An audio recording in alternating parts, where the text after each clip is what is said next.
Well, that's it. That's all she wrote. We're at the end of our mask series, but let me ask you this. Have you taken any off? Have you taken any of the masks that we talked about off? It's easier said than done, isn't it? Welcome to Live It. My name is Danny, and I'm one of the pastors here, and Live It is your chance to take Sunday's message and actually do something with it. It's your chance to take Sunday's message and actually let it change your day-to-day decisions. This weekend, Pastor Sam wrapped up our mask series by talking about what happens when the masks actually come off and how to actually take them off.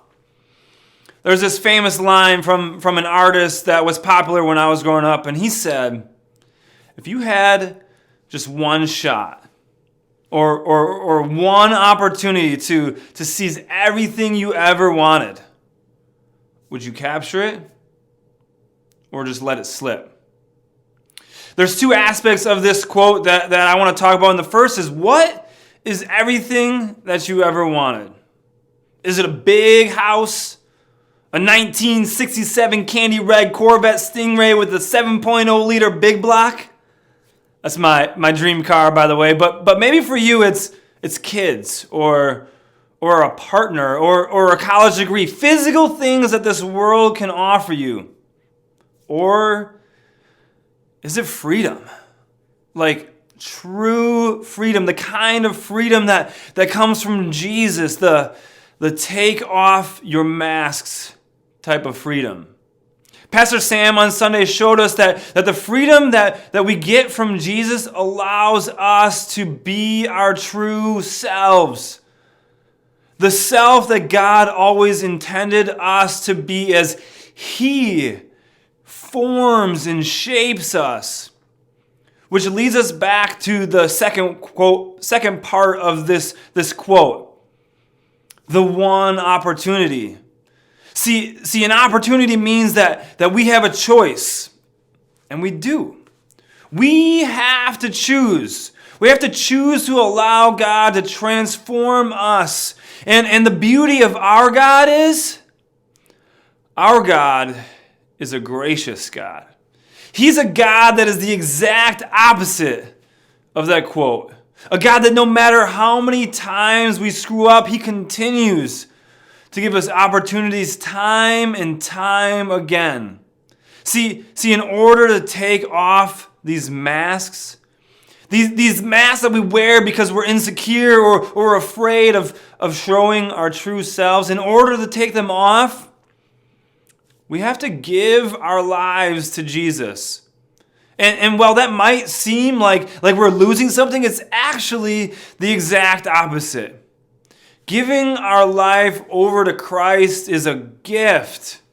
In Galatians 5, it says that it is for freedom that Christ has set us free. And in order to receive that freedom, though, we have to willingly submit our lives to Him. And then, when we do that, and only when we do that, can we begin to take off our mask. Because when we give our lives to Christ, we receive His Spirit. And it's through His Spirit that we begin to transform into people of love, joy, peace, patience, kindness, goodness, faithfulness, gentleness, and self-control. And it's these things that allow us to be mask-free. It's this transformation that allows us to take off our masks and live free. Free from the insecurities that cause us to put them on. Free from the pain of our past that we cover up. Free from the fear of failure.